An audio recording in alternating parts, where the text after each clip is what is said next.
साथियों नमस्कार, कैसे हैं आप सब लोग। साथियों आज एक इम्पॉर्टेंट जजमेंट जो है मैं डिस्कस करूंगा ऑनरेबल केरला हाई कोर्ट का, जहां पर सेक्शन 482 सीआरपीसी की पावर एक्सरसाइज करते हुए complaint and proceeding subsequent thereto को क्वैश करने के आदेश दिए गए।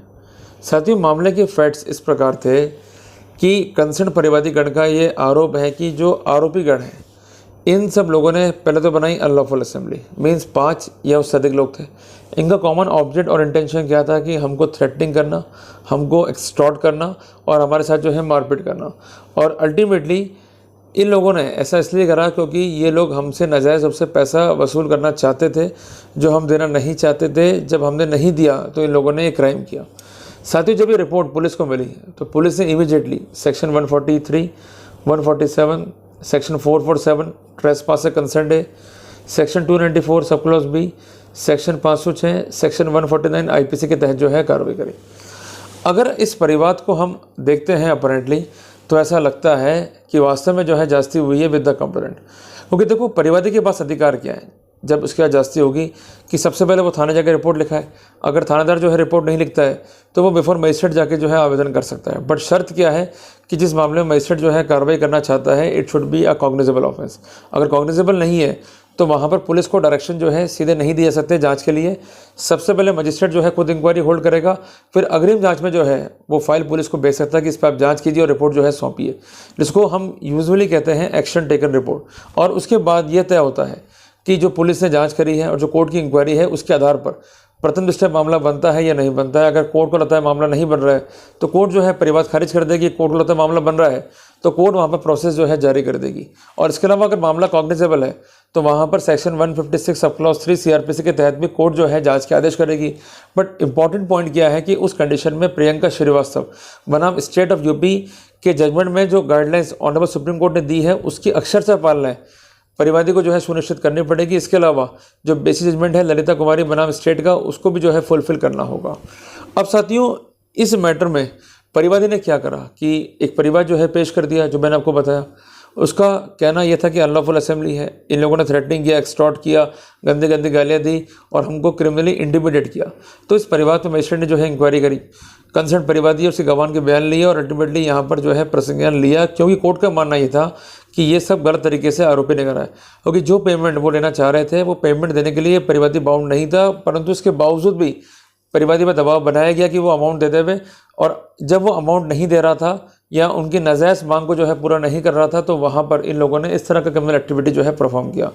अब साथियों इंपॉर्टेंट बात क्या है, इस केस में लिखा है कोर्ट ने कि जब भी कोई परिवाद दाखिल हो रहा है या कोई रिपोर्ट दाखिल हो रही है तो उस स्थिति में परिवादी से अपेक्षा है कि वो रूल ऑफ इक्विटी को फॉलो करे। मींस कोई भी फैक्ट जो है ना छुपाए या फैक्ट को इस तरह से ना रखे कि कोर्ट जो है वो हो जाए मिसलीड। इसमें परिवादी ने क्या करा, कोर्ट को मिसलीड किया। उसका कहना यह था कि जो अमाउंट रिकवर करना चाहते हैं वो रिकवर नहीं कर सकते, नाजायज़ राशि की मांग कर मुझे व मेरे परिवार को जो है प्रताड़ित कर रहे हैं। जबकि रियल घटनाक्रम क्या था कि जो ये परिवादी है इसने किसी सोसाइटी से लोन लिया और ये सोसाइटी जो है लीगली रिकॉग्नाइज्ड है। जब लोन अमाउंट ये चुका नहीं पाया तो इससे जो है तकाजा करना पड़ा, तब भी ये नहीं चुका पाया। तो अल्टीमेटली जब कंसर्न व्यक्तिगण इसके घर पे गए to take the possession of the concern securities तो वहाँ पर इनका और कंसर्न आरोपी का जो है झगड़ा हो गया और दोनों ही पक्षों ने एक दूसरे को जो है सुनाई खड़ी कोटी और खूब जो है मौके पे झगड़े हुए, पर झगड़े इस तरह से नहीं है जैसे बताए गए। तो कुल मिला के एक अच्छा अमाउंट परिवादी जो है लेकर बैठ गया। जब देने की बारी आई तो उसने अमाउंट दिया नहीं, उल्टा जो है फंसा दिया आरोपीगण को झूठ लिखते हुए, जबकि अमाउंट ड्यू था। अमाउंट की रिकवरी करने के लिए प्रयास किए गए, जब रिकवरी नहीं हुई तो सिक्योर्ड मॉर्गेज को जो है उसका परीक्षण लेने के लिए जब ये लोग गए, पैसे मांगने के लिए गए तो अल्टीमेटली कानून की प्रक्रिया का जो है दुरुपयोग करते हुए परिवादी ने केस दाखिल कर दिया। साथियों इस केस में कोर्ट ने स्पष्ट किया कि कोर्ट की प्रोसीडिंग को किसी भी रूप में as an instrument, as an weapon जो है यूज़ नहीं कर सकते टू सेटिस्फाई पर्सनल गरज। इसके अलावा स्टेट ऑफ हरियाणा बनाम भजनलाल का जो जजमेंट है उस पर रिलाई किया गया, खासकर क्लॉज नंबर 7 के ऊपर। उसमें यह स्पष्ट है कि अगर प्रोसीडिंग अब्यूज़ है, मिडिल फैक्ट को छुपाया गया है और जो फैक्ट सामने रखे गए हैं वो मिसमैच हो रहे हैं तो डेफिनेटली उसका फ़ायदा जो है कंसेंट आरोपी को जो है मिल जाएगा। तो साथियों यहाँ पर इंपॉर्टेंट जजमेंट में रिलाई करते हुए कोर्ट ने स्पष्ट कर दिया कि चूंकि यहाँ मटेरियल फैक्ट छुपाए गए और जो फैक्ट रखे गए वो सप्रेस्ड एंड कॉम्प्रोमाइज्ड है, तो इसका मतलब कोर्ट उन स्थितियों से बियॉन्ड जाके देख सकती है जो कोर्ट को नहीं बताई जा रही है या छुपाई जा रही है। और जब वो स्थितियाँ सामने आती है और परिवादी पक्ष उनको रिव्यूट नहीं कर पाता है, वो स्थितियाँ अनकॉन्ट्रोवर्टेड है, तो in that scenario they are specifying a case in favour of the concerned accused. साथियों क्रिमिनल लॉ के तहत जो आरोपी है उसको सजा होनी चाहिए, पर क्रिमिनल लॉ का एक उद्देश्य ये भी है कि जो निर्दोष है उसका प्रोसिक्यूशन नहीं होना चाहिए।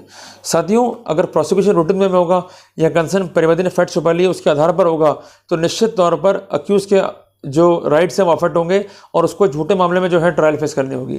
तो साथियों सेक्शन 482 CRPC का उद्देश्य क्या है? To prevent the abuse of process of law, कि अगर ऐसी कोई प्रक्रिया है कानून की जिसका अब्यूज़ हो रहा है तो उसको रोकना। यहाँ पर अब्यूज़ क्या हो रहा था कि 15 लाख रुपए लोन लिए, उसको जो है चुकाया नहीं, जब चुकाने की बारी आई तो उसके बावजूद भी जो है नहीं चुकाया, तो जब सिक्योर्ड मॉर्गेज को ये रिकवर करने गए थे, पैसा जो है रिकवर करने गए थे बैंक वाले, तो अल्टीमेटली इनसे जो है गाली गलौज की गई और इनके साथ जो है धमकीबाजी हुई बाय द कंसर्न परिवादी, और उसने ये सारे फैक्ट छुपा के ये लिख दिया कि मुझको जो है धमकाया जा रहा है। तो कोर्ट ने कहा जब जहां आप रुपए देने के लिए बाउंड हो, आप रुपए दे नहीं रहे हो, आपका कंडक्ट ही जो है वो डाउटफुल है, इस सिनेरियो में ये स्पष्ट है कि आप कानूनी प्रक्रिया का जो है दुरुपयोग कर रहे हो। तो कोर्ट ने इस फैक्ट्स और सर्कमस्टेंसेस के बेसिस पर इस केस को जो है क्वैश कर दिया। तो साथियों ये जजमेंट जो है हमें सिखाता है 5 बातें कि जब भी परिवाद दाखिल हो रहा है और कोर्ट जो है सम्मन जारी कर रहा है तो सबसे पहले परिवाद को पढ़ें कि कितने फैक्ट कॉम्प्रोमाइज है, कितने फैक्ट जो है छुपाए गए हैं। दूसरी बात यह है कि आप अपना रिप्लाई जो है पेश कर सकते हैं, even you could ask for discharge even though it is सम्मन केस। तीसरी बात यह है कि डिस्चार्ज के समय आपको सारे पॉइंट जो है लिखने होंगे, केस झूठा कैसे है और आपका स्टैंड क्या है। चौथी बात यह है कि आपको इमीडिएटली कंसर्न जो परिवादी है उसके विरुद्ध मुकदमा दाखिल करना पड़ेगा मैलिशियस प्रोसिक्यूशन का, क्योंकि एक झूठा मुकदमा करा है और उस मुकदमे में हमारे पैसे भी जो है खराब हो रहे हैं, टाइम भी ज़ाया हो रहा है और हमको मानसिक त्रास जो है झेलना पड़ रहा है। और इसके अलावा जो भी फैक्ट्स सर्कमस्टेंस से बता रहा है परिवादी उसकी सब्सटेंस या एविडेंस क्या है, अगर वो एविडेंस कॉम्प्रोमाइज है या एविडेंस को फैब्रिकेट किया गया है तो वहाँ भी जो है आप समुचित स्टैंड लेकर कंसर्न परिवादी पर काउंटर केस कर सकते हो। तो ये कुल मिला के अच्छा जजमेंट है, जजमेंट स्वागत योग्य है। तो कुल मिला के आपको बस यही ध्यान रखना है कि जो भी पॉइंट्स आप रेस कर रहे हो इट शुड बी अनकॉन्ट्रोवर्टेड।